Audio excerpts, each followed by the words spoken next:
I got the call on a Friday morning. Dylan, this is Sophia from the Hartwell retreat. We need you here now. Like, now.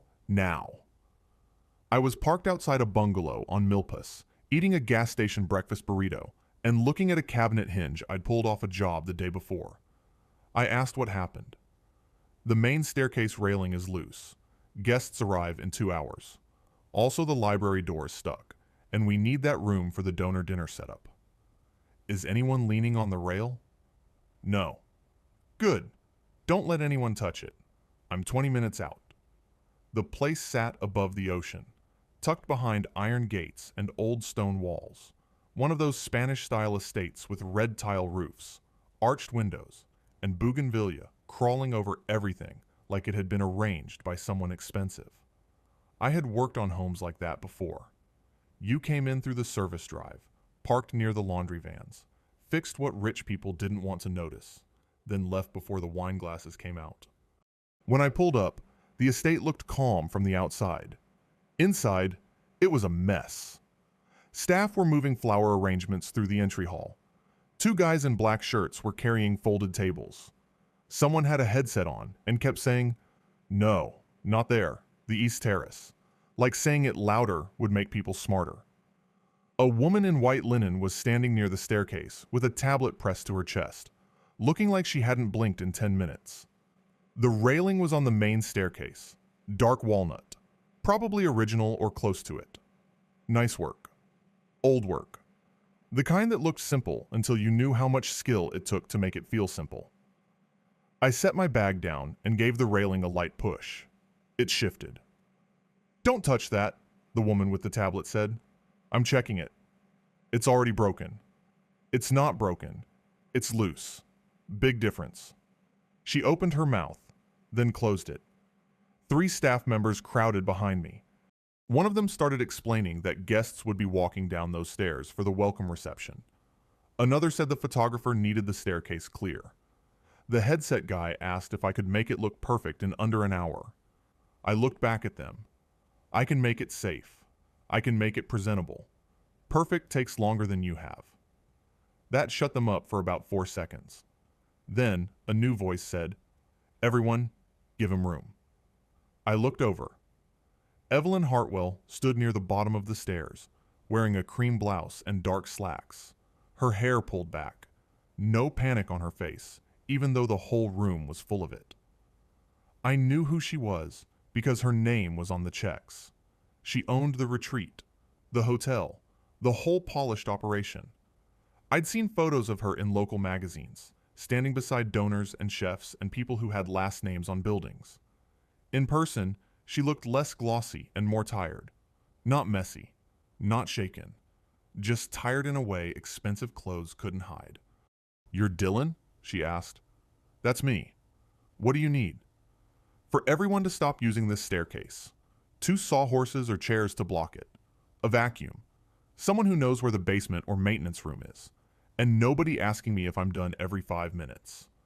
For half a second, I thought I'd said too much. Evelyn just nodded. "Sophia, block the stairs. Ben, show him the maintenance room. And nobody asks him if he's done." That was the first thing I noticed about her. She didn't waste motion. I took the bottom section apart just enough to see the problem. The rail had pulled loose where an old fastener had chewed out the wood inside the newel post. Somebody had patched it years ago with filler and hope. Ocean Air had done the rest. I had better screws in my truck, a short length of hardwood dowel, glue, clamps, and a trim plate I could use to hide the temporary reinforcement. It wasn't the full repair I would have done with a clear day and no event breathing down my neck, but it would hold. While I worked, the house kept moving around me. Flowers went past. Plates clinked somewhere down the hall. Someone argued quietly about candles. Through the open doors, I could see a slice of ocean and white tents on the terrace. Evelyn stayed nearby, not hovering, not pretending she knew the repair better than I did. Every few minutes, someone came to her with a problem. The kitchen needed approval on a substitution. The valet team had parked a truck in the wrong lane. A guest had arrived early and wanted a room with a better view. She answered each one calmly, but every time they walked away, her shoulders dropped a little. I got the rail secured in 40 minutes. I tested it with both hands and my weight. It didn't move. "It'll get you through the weekend," I said. "But I need to come back and open this properly. There's damage inside the post." Evelyn stepped closer and ran her fingers near the trim without touching it. "Safe?" she asked. "Safe. Pretty? Pretty enough for people holding champagne." The corner of her mouth moved like she almost laughed. Then Sophia rushed over. "The library door. I'm sorry. I know you're on the stairs, but the door is still stuck and catering needs access." I picked up my bag. "Show me." The library sat off a side hall behind a heavy arched door with old iron hardware. Beautiful door. Bad attitude. It had swollen from moisture and was binding hard at the top corner. Someone had already tried forcing it, which had made the latch sit wrong. "Please tell me we don't have to remove it," Sophia said. "You don't have time for me to remove it." I checked the hinges, lifted slightly on the handle, then leaned my shoulder into the frame while pulling at an angle. The door gave a stubborn wooden groan and opened 3 inches. Everyone reacted like I'd performed a magic trick. "It's wood," I said. "Not a ghost." Evelyn was standing behind them. This time she did smile, small but real. I planed just enough from the top edge to let it swing, adjusted the strike plate, tightened the hinge screws, and told them not to leave it open to the ocean air all day unless they wanted the same problem again by dinner. By the time I finished, the panic in the house had changed shape. People were still rushing, but now they had rooms they could use and stairs they weren't afraid of. That was usually my whole job. Make the problem disappear so somebody else could pretend the day had always been smooth. I packed my tools near the service entrance. I expected Sophia to sign the work order and send me out. Instead, Evelyn walked me herself. Outside, the morning had cleared. The estate looked perfect again from the driveway, like nothing inside it had ever cracked, stuck, slipped, or made anybody nervous. Evelyn stopped beside my truck. "I know today was not an ideal first call," she said. "It never is. You were the first person today who made this place feel manageable." I didn't know what to do with that. Compliments from people like her usually came wrapped in distance. This one didn't. I just fixed a rail and shaved a door. "No," she said. "You told the truth about what could be done. Then you did it." She took a card from her pocket and wrote a number on the back. "My direct line. Come back next week for the permanent repair. I'd like you, not whoever your office sends. I am the office." That almost smile came back. Then, "I'd like the office." I took the card and slid it into my shirt pocket like it was just another job detail, not something I'd think about later. But after I drove down the service road and stopped outside the gate, I pulled the card back out. Evelyn Hartwell. Her name printed clean on thick paper. Her number written by hand underneath.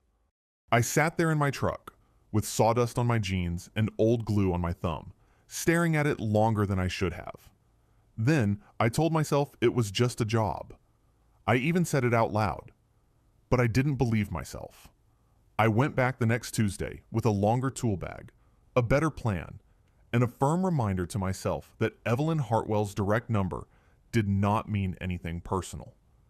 That lasted until I pulled through the service gate and saw her standing near the staircase with her sleeves rolled to her elbows. No staff around her.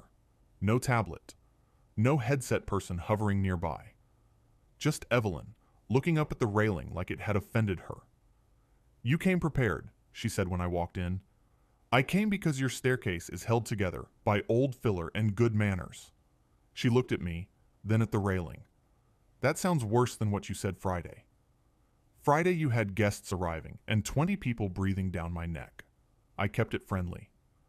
She gave me that small smile again, the one that didn't feel like something she handed out at events.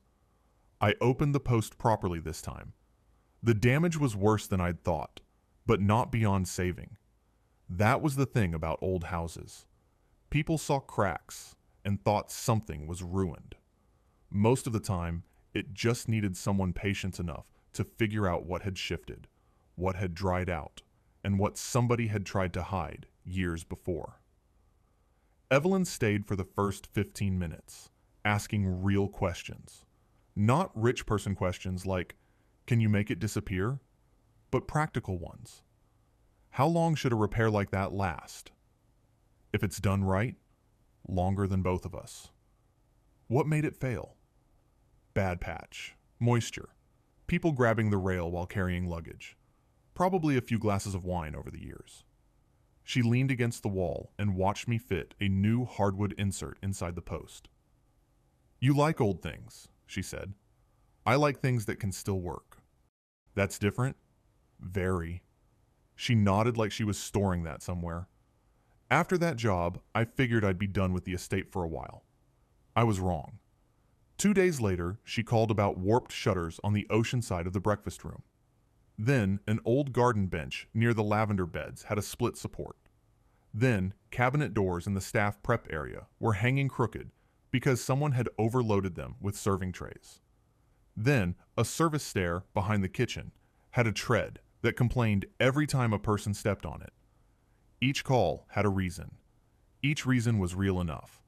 But after the fourth one, even I could tell something had changed. Sophia stopped acting surprised when she saw me. Your admirer is in the West office, she said one afternoon, then immediately looked like she wished she could swallow the words. My client, I said. Right. Your client. I pretended not to notice the grin she was fighting. The warped shutters were a pain. Salt air had gotten into the joints, and the paint had sealed moisture where it didn't belong. Evelyn stood outside with me while I checked them, the wind pulling loose strands of hair from behind her ear. These have been fixed twice, she said. They've been painted twice, not fixed. I'm learning there's a difference. There's always a difference. She was quiet for a second. Below us, guests moved between white umbrellas, all linen shirts and clean sandals, talking in those soft voices people used when they knew someone else was handling every problem. Do you ever get tired of fixing what other people ignore? She asked. I glanced at her. All the time. But ignoring it pays worse. That made her laugh. Not much, but enough that she looked younger for half a second. She started asking about my work after that. How I'd learned. Whether my dad had taught me. I told her some of it. My father had been a Finnish carpenter until his knees gave out. I'd learned by sweeping shops, sanding doors, holding boards, then doing small jobs nobody else wanted. After a while, rich homeowners started calling me when their expensive houses needed old-fashioned patience. So this is what you want to do forever? She asked while I worked on the garden bench a week later. Not exactly. She sat on the stone edge of a planter, sunglasses on top of her head, not caring that dust was landing on her shoes. What do you want? I kept my eyes on the cracked bench support. It was easier than looking at her. My own place, small shop, restoration work, custom doors, built-ins, cabinet repairs, old house stuff. Not just driving around with my tools in the back and hoping every month fills itself. Why haven't you done it? I laughed once. Because dreams are cheaper when they stay in your head. She didn't push. I liked that about her. She asked questions like she wanted the answer, not like she wanted to prove she was wise. The more I came around, the more of the estate I saw. Not the guest version with fresh towels and bowls of citrus water. The real version. Service halls with chipped tile. Storage rooms packed with extra chairs and rolled rugs. A back pantry where one shelf leaned so badly I fixed it before anyone asked because it annoyed me. A closed library with dust on the upper shelves and old sun damage on the floorboards. That library became one of my favorite rooms. It smelled like dry paper, leather, and ocean air sneaking in where it shouldn't. Evelyn said guests used to gather there years ago, before the retreat became more modern and wellness-focused. Now people want ocean views and guided breathwork, she said. Sounds expensive. It is. Does it work? She looked around the quiet room. For some people. For you? She didn't answer right away. No, she said finally. Not really. That was the first time she sounded less like the owner, and more like someone who lived inside all of it. The studio came 2 weeks later. I was there to repair shelves in the closed library, but when I finished, Evelyn asked if I had time to look at one more thing. Is it another door pretending to be a wall? I asked. Not this time. She led me past the guest wing, through a narrow service corridor, out a side path lined with rosemary, and toward a low building behind the retreat. It had old plaster walls, a green door, and no sign. I'd passed it before and assumed it was storage. Evelyn unlocked it herself. Inside was the opposite of the estate. No polished trays, no arranged flowers, no smooth hotel silence.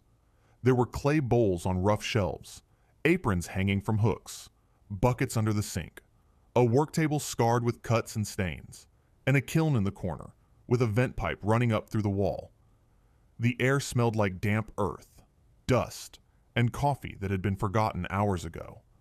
I stepped in and stopped. This is yours? She looked almost nervous. Yes. You make these? Some of them. The worst ones usually. I walked to the shelves. Some pieces were clean and smooth, the kind you'd see in a boutique, but the ones I noticed were uneven. Bowls with thumb marks still visible. A small blue-gray pitcher leaning slightly to one side. A white dish with a glaze that had run too heavy at the edge. I picked up the pitcher carefully. This one's good. That one is crooked. I know. Then why is it good? Because it looks like a person made it.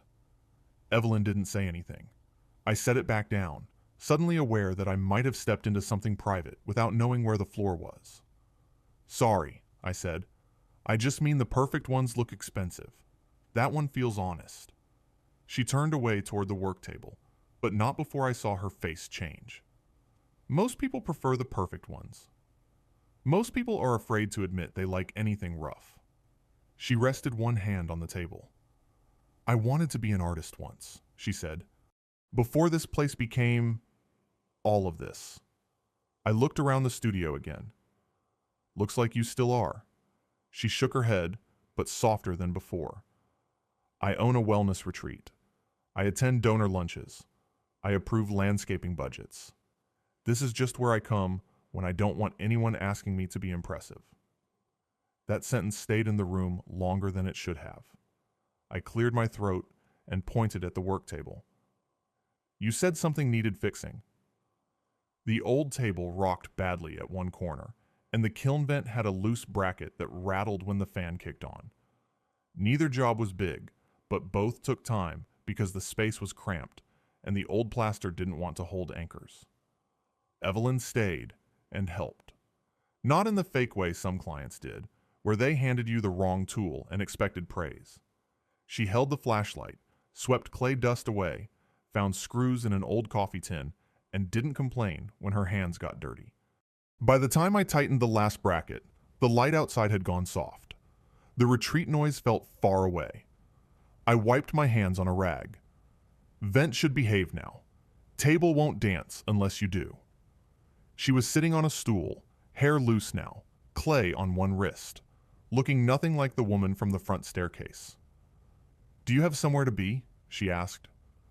I should have said yes. I had invoices to send, laundry in my truck, and a half-finished cabinet door waiting at home. No, I said. She nodded toward the little counter by the sink. I can make coffee. It'll be bad. Bad coffee's still coffee. She stood, then paused with her hand on the cabinet pull. There's nothing else broken, she said, almost like she was warning me. I looked at the fixed table, the quiet kiln, the shelves of uneven clay. I know. And that was when I realized she didn't need an excuse to keep me there anymore. Worse than that, I didn't need one to stay. The coffee in Evelyn's studio really was bad.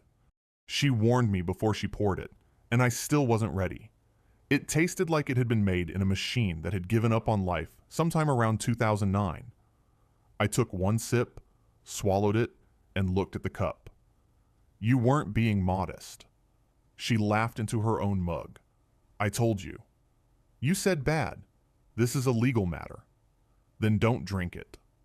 I took another sip. She watched me over the rim of her cup, smiling in that tired, private way I was starting to know better than her public one. After that night, the studio became a place I somehow kept ending up. Sometimes there was a real repair, a sticky drawer under the clay tools, a loose shelf above the sink, a stool with one bad leg, the kind of small work I could have knocked out in 20 minutes, except Evelyn would make coffee, and I would sit, and 20 minutes turned into 2 hours without either of us saying it out loud. Sometimes there was no repair at all. She would text, "Are you near the estate today?" I'd answer, "Depends what's broken." And she'd send back, "Maybe just me." The first time she wrote that, I stared at my phone in the parking lot of a hardware store for way too long. I was 27, not 15, but I still felt my stomach drop like I'd stepped off a curb I hadn't seen.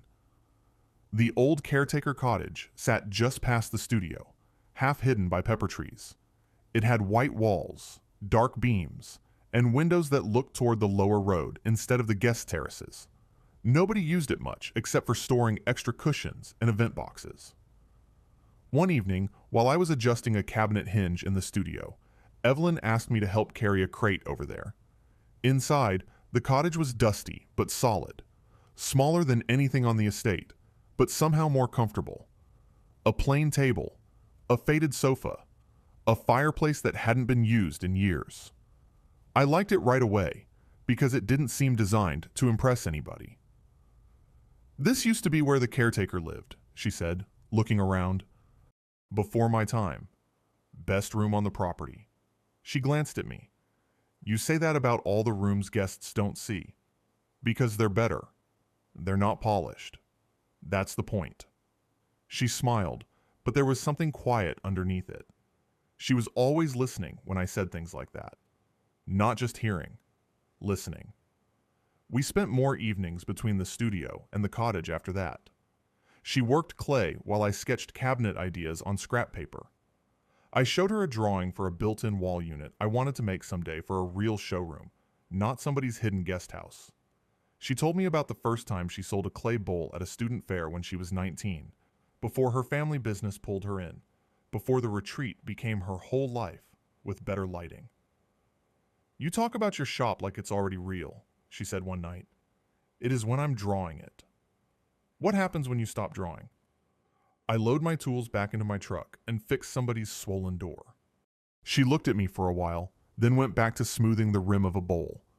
The night everything changed, I was there for the kiln vent again. The fan had started rattling because one section of pipe had shifted. I was standing on a short ladder, tightening the bracket, while Evelyn stood below with the flashlight. It was late.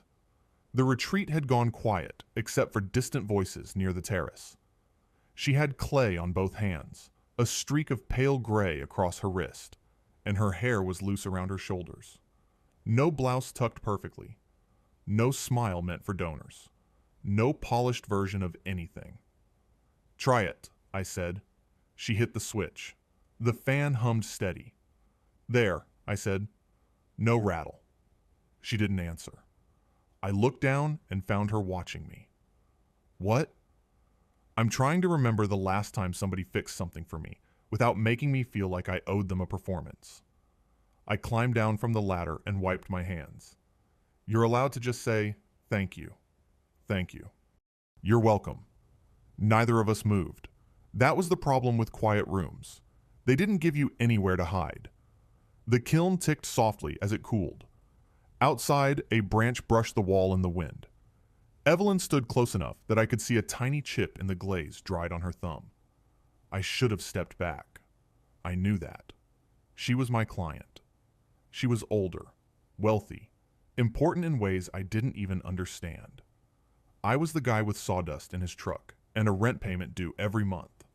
But she reached for the rag in my hand, and her fingers touched mine. That was all it took.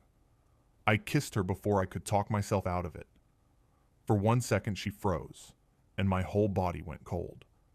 Then she moved closer and kissed me back, both hands coming up carefully, like she was still surprised she was allowed to want something without explaining it to anyone. We didn't rush, not at first. It was slow and almost awkward because there was too much truth in it.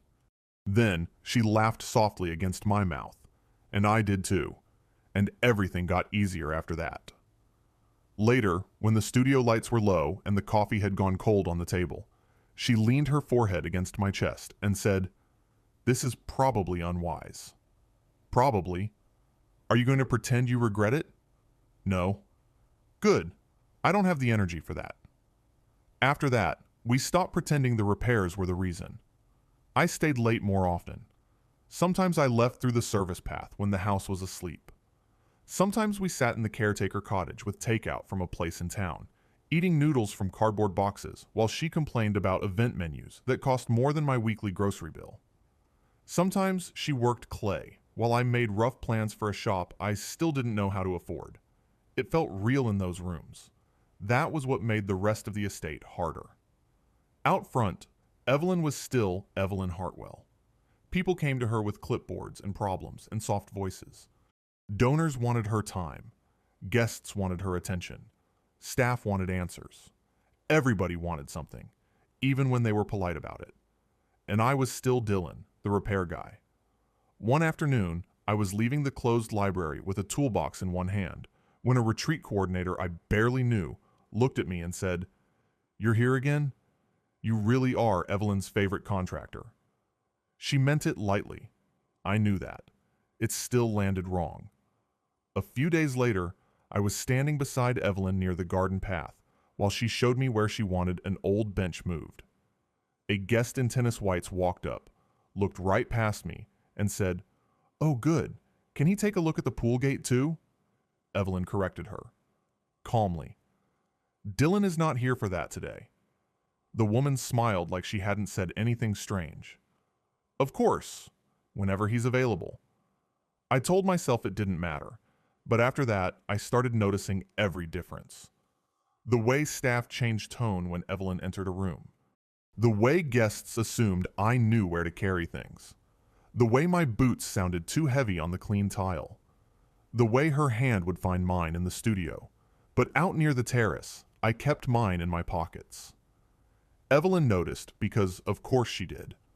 One evening in the cottage, she said, "There's a donor preview next Friday." I looked up from the cabinet sketch in my lap. "Sounds painful." "It can be." "Good luck." "I want you to come." I waited for the rest of the sentence. To fix something. To adjust a door. To check the library shelves before people came through. She didn't add anything. "As what?" I asked. "As you." That's not an answer. It is. I leaned back in the chair. "Evelyn. Dylan. I'm not built for that room." "No, you're not built for pretending. That's different." I looked away. She came closer and sat across from me. "You keep assuming I only want you where nobody can see us." I didn't answer. "Is that what you think of me?" she asked. "No." "Then what is it?" I rubbed both hands over my face. It's easier for me to believe that than to walk into that room and find out I was wrong. Her face softened, but she didn't let me off. "Maybe it's safer for your pride to decide I'm hiding you before I even get the chance not to." Write in the comments, was Dylan right to fear he only belonged in Evelyn's hidden rooms? Or was he protecting himself so much that he almost refused to let her choose him in daylight? That one hit hard because it was fair. So I went. Friday night, I wore the best shirt I owned and felt uncomfortable before I even stepped out of my truck. The estate was lit up like a magazine spread. People stood with wine glasses near the terrace, talking about art, property, expansion plans, things I couldn't afford to have opinions on. Evelyn met me near the library doors. "You came," she said. "I almost turned around twice. But you didn't." She took my hand. Not in the studio. Not in the cottage. Right there in the hall, where staff, guests, donors, and whoever else could see. For a little while, I almost believed I could handle it. Then a man in a navy blazer came over. Smooth hair, smooth voice, smooth everything. "Evelyn," he said, kissing the air near her cheek. "The place looks extraordinary, as always." "Thank you, Peter." His eyes moved to me, then down to my hands. I had scrubbed them clean, but years of work don't wash off all the way. "And you must be the craftsman," he said with a polite little smile. "Do you do all the woodwork around here?" I felt my face go hot. Before I could answer, Evelyn's hand tightened around mine. "He's with me," she said. Just that. Calm, public, final. Peter blinked once. "Of course." Evelyn didn't fill the silence for him. She let him stand in it until he excused himself and moved away. I should have felt better. Part of me did. Another part still felt like I had walked into the wrong house through the wrong door. Later, after the event, we stood in the studio with the lights off except for one lamp near the wheel. "You were brave tonight," she said. I didn't feel brave. "That doesn't mean you weren't." I shook my head. In here, I know what we are. Out there, I feel like any second someone's going to remind me I'm just the guy who fixes things. Her eyes stayed on me. "And I'm scared," I said, before I could make it sound cleaner. "That I'm real to you behind closed doors, but awkward in daylight." She came close, but she didn't argue. She didn't give me a speech about not caring what people thought. Instead, she touched my cheek and said, "Meet me tomorrow at sunrise." "Where?" "The old carriage barn, by the lower road." "What's at the carriage barn?" For the first time all night, she looked nervous. "Something I should have shown you sooner." At sunrise, the estate looked like it belonged to nobody. No guests. No staff crossing the paths with trays. No music from the terrace speakers. No white umbrellas open by the lawn. Just the old walls, the damp air, and the ocean turning silver past the trees. I parked by the lower road, where the service drive curved away from the main entrance. The carriage barn sat near the edge of the property, set apart from the polished side of the retreat. I had noticed it plenty of times. Old double doors, weathered trim, a tiled roof with moss tucked into the low spots. Beside it was the caretaker cottage, the one Evelyn and I had spent too many evenings pretending was just a quiet place to sit. I got out of my truck with my hands already tense. Evelyn was waiting near the barn doors with 2 coffees in a cardboard carrier. Her hair was pulled back loose, not event perfect, and she wore a soft gray sweater with clay dust on one sleeve. "You came," she said. "You keep saying that like I'm known for running." "You are known for almost running." I looked at the coffee. "Is this from your studio machine?" "No, I wanted you to stay." That got me to smile, even though my chest felt tight. She handed me a cup, then pulled a keyring from her pocket. There were too many keys on it, but she found the right one without looking. When she unlocked the old barn door, the sound carried in the quiet morning. The doors opened inward. I expected dust, old furniture, stacked event chairs, maybe broken planters and retired patio heaters. Instead, I just stood there. The inside had been cleared out. Not decorated, not turned into some glossy showroom, but made ready. The concrete floor had been cleaned. New outlets ran along the walls. Overhead lights hung from fresh conduit. One side had wide blank wall space where finished pieces could go. The other had enough room for benches, clamps, saws, racks, old doors, cabinet fronts, hand tools, whatever I needed to make the place real. Near the front, facing the road, someone had installed a clean glass door inside the old barn opening, so customers could come in without passing through the estate. A sign was leaning against the wall, wrapped in brown paper. I could see only the edge of black lettering through one torn corner. My throat got tight before I even understood why. "What is this?" I asked. Evelyn stepped in beside me. "It can be your studio, if you want it." I turned to her. No. She didn't flinch, but her face changed. Dylan. No, Evelyn. You can't just do this. I haven't just done anything. This is a building. Wiring. Permits, probably. A sign. You don't get to surprise someone with a whole future before coffee. She set her cup on a windowsill and pulled a folder from a work table I hadn't noticed at first. I knew you'd say that. Good. Then you knew it was too much. I knew you'd think it meant the wrong thing. I laughed once, but there was no humor in it. I walked deeper into the barn, then turned back around because every corner of the room made it worse.